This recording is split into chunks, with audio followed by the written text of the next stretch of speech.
সেখানে শান্তিপূর্ণ ছাত্র জনতা যারা আন্দোলনে আন্দোলন তাদের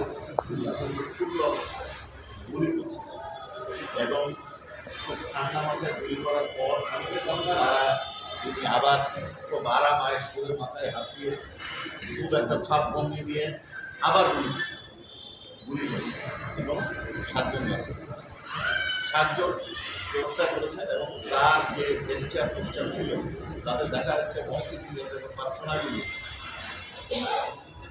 এই ভিডিওটা ভাইরাল হয়েছে। এর প্রেক্ষিতে অন্য মামলায় সে ছিল, সেখানে গত 1 জানুয়ারি তাকে গ্রেপ্তার করার জন্য মাননীয় ট্রাইব্যুনালের তার প্রোডাকশন আজকে ডিটেনশনে বাতিল দিয়েছেন। স্যার ওই 5 তারিখে শুধুমাত্র সুরভি না আরও বেশ কয়েকজন দেখা গেছে তারা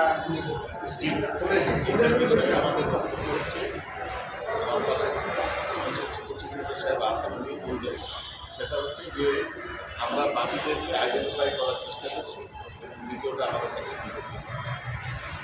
সেগুলি আমরা আইডেন্টিফাই করার পরে আরও কাজটা চালাচ্ছেন, চেষ্টা করছেন গ্রেপ্তারের বিষয় আমাদেরকে দিলে আমরা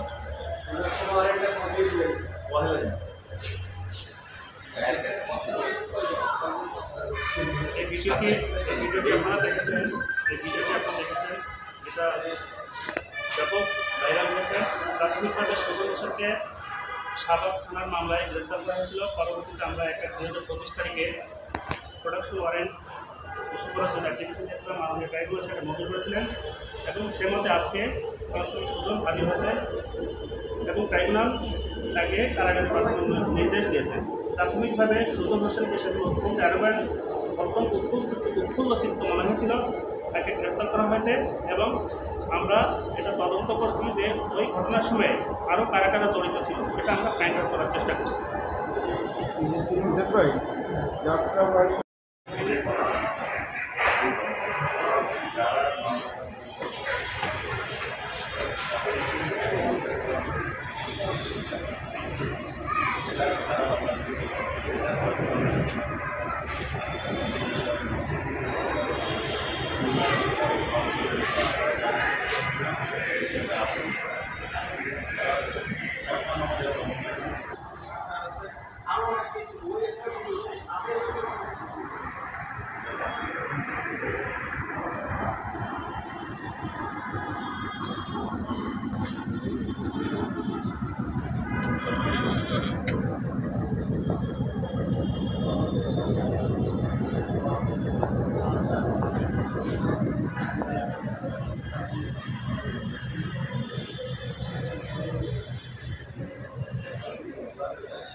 একদম